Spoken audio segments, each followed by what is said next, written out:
Okay, so a little bit more challenging, but let's take it up another notch now, and I'm going to show you building block number 3. Let me play it for you first. This looks complicated and it's quite fast, but it's just a blues scale. So it sounds like this: 2, 3, 4.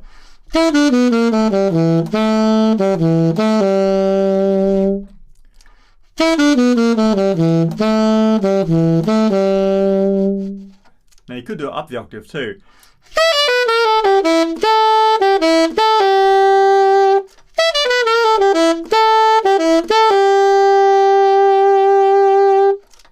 Okay, so let's look at what's going on here.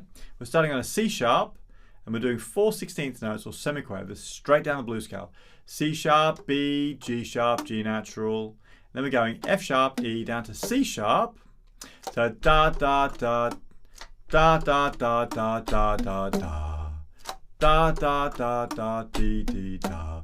C sharp, B, G sharp, G natural, F sharp, E, C sharp. And then second half of the bar we're going F sharp, E, C sharp, F sharp, E. So the F sharp there is 3/4 of a beat. So it's da da da, and then the E's on the 4th quarter. So da da da da da da da da. 1 E and R, 1 E and R, F sharp, C sharp, F sharp, E. So da da da da da da da da da da da da. C sharp, B, G sharp, D natural, F sharp, E, C sharp, F sharp, E, C sharp, F sharp, E. I think I sang that right, but the notes are correct. So let's try playing that really, really slowly. Ba ba ba ba ba ba ba.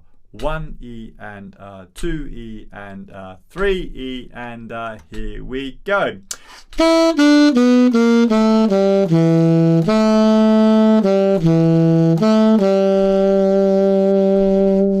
Again, a bit faster.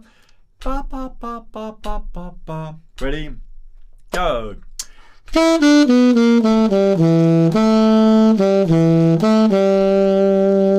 bit faster. Ready? Go.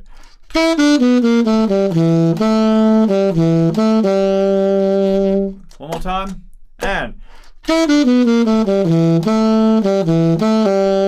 let's try up the octave. Ready? Go.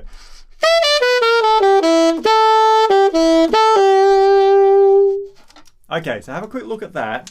It's good to get it comfortable up the octave actually. On the tenor saxophone, of course, the rhythms are exactly the same, but we're all basing it now on the F sharp pentatonic, F sharp blues scale rather. So now the notes are F sharp, E, C sharp, C natural, B, A, F sharp, B, A, F sharp, B, A. F sharp, E, C sharp, C natural, B, A, F sharp, B, A, F sharp, B, A. Should we try it?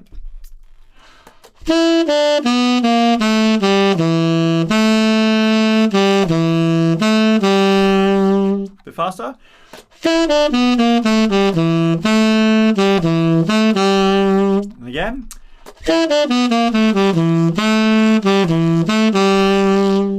And you can play this up the octave as well. So we'd use a high F sharp.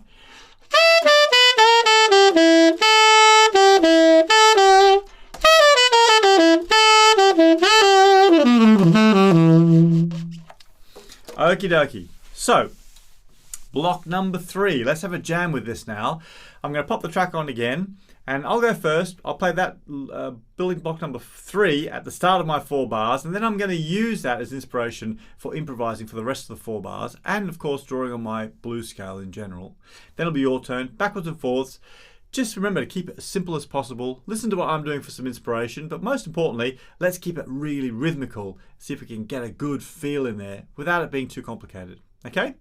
All right, here we go.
Okay, let's move on to building block number 4, the last building block.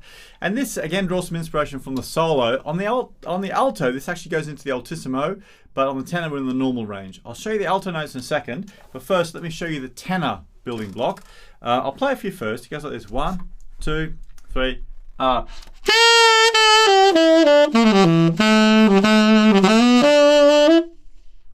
Okay, lots going on there. So it starts on a high C natural. I hit the C on beat 1 and I do a fall off with my embouchure. I'm actually going to use the side C there. So the B key plus my middle index finger on the middle key there, just because I'm going to B next. So it makes it easier than doing this flappy movement here. So C, B, A, F sharp, E, and then a triplet. I'll use the side C again. C, B, A, F sharp. C, B, A, F sharp. So that much so far. Do it with me. 3, 4.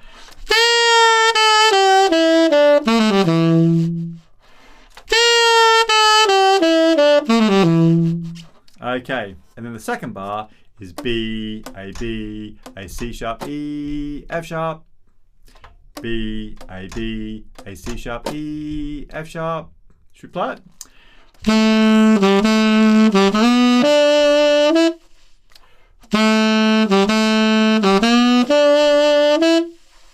So let's put those two bits together. 3, 4.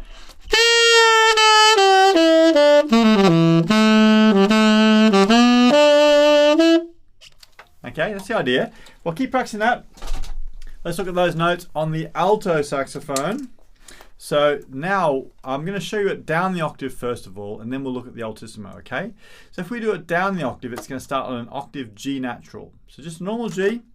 We're going to go G, G, F sharp, E, C sharp, B, and then the triplet is going to be G, F sharp, E, and then C sharp.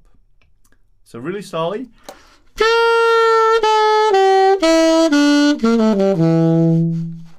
want to play it with me?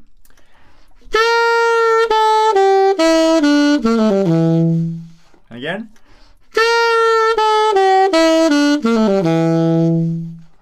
And we finish off by going F sharp, E, G sharp, B, C sharp.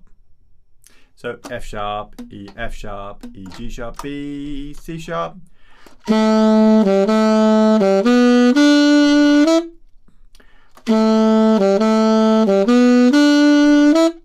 Let's put the whole thing together. 3, 4.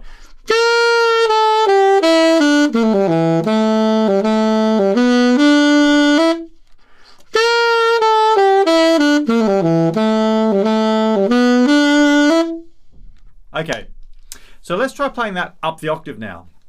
Now to do that, there's one note that's going to pop into the altissimo, and that's our first G.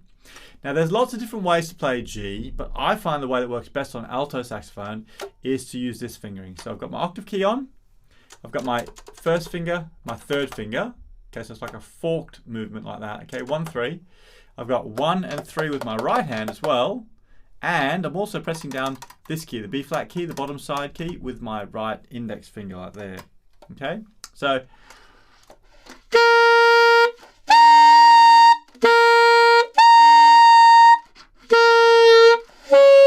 if you're getting that sound, then what you need to experiment with is the shape of your mouth. It's quite difficult really if you've never done any altissimo.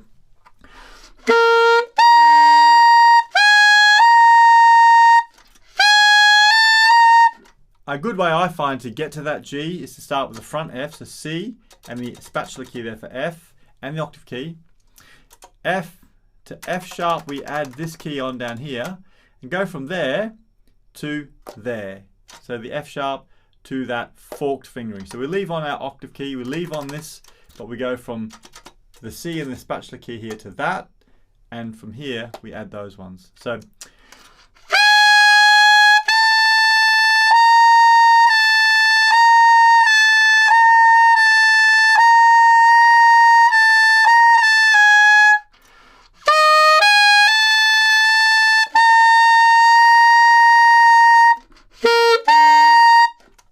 when you get that G sounding, you've got to think about how all of this feels. How does it all feel in your throat? Because that's what we need to replicate. So if you're struggling with that, just spend some time doing that transition F to F sharp to G. But what we're going to do is play it really slowly now from the altissimo G, G with a scoop down. We're going to the F, E, C, B, and then the same pattern that we played before. So let's try it really slowly. 1, 2, 3, 4.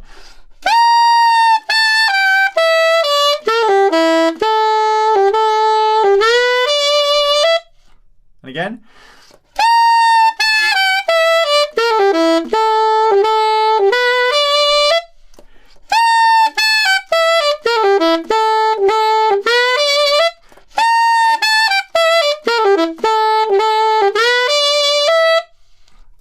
Okay, it's a tricky line that. If you're not yet comfortable with the altissimo, play it down the octave, because we're going to have a jam now where I'm going to play that line for it's like a 3-bar building block. So I'll play that line, and then in the 4th bar, I'll just use it as some inspiration to do some filling. Then it'll be your turn. So we're going to get lots of opportunity to play this backward and forward, 4 bars each, and see if we can weave a little solo around this building block. Here we go.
Okay, well, we're doing great. We've covered so many different building blocks in here, so many little elements that you can tie together to make your own solo. So just to finish this lesson off, what I thought would be fun to do is pop that backing track back on, and we'll take 4 bars each again, but it's a free-for-all. So I'll go first, and I'm going to use elements from all 4 of the building blocks, and I'm also going to use the blues scale. I'm just going to try and weave a solo that feels a little bit more natural, but using elements from all of these things. So have a listen to what I'm doing. You could try to copy what I'm doing, or just try to use it as inspiration for your own solo. Choose a little element. It could be 2-note pattern from one of those building blocks. It could be the whole building block. It could be just one of the bends from the building block. Whatever you'd like to use it as a starting point and weave your solo from there. Okay, I'll go first. Here we go.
Okay, well done for making it through this lesson. There's so much stuff in here to work on, so I definitely encourage you to spend a bunch of time learning those building blocks and getting really comfortable with them, and then just spend a whole bunch of time with that backing track, just blowing over it, experimenting with ideas, finding what works, what doesn't, and refining as you go along. The more you do it, the better you'll get at it, and the better you'll get at weaving in a solo around those building blocks as well.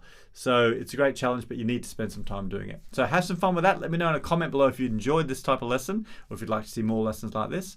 Keep practicing hard. I'll catch you next time.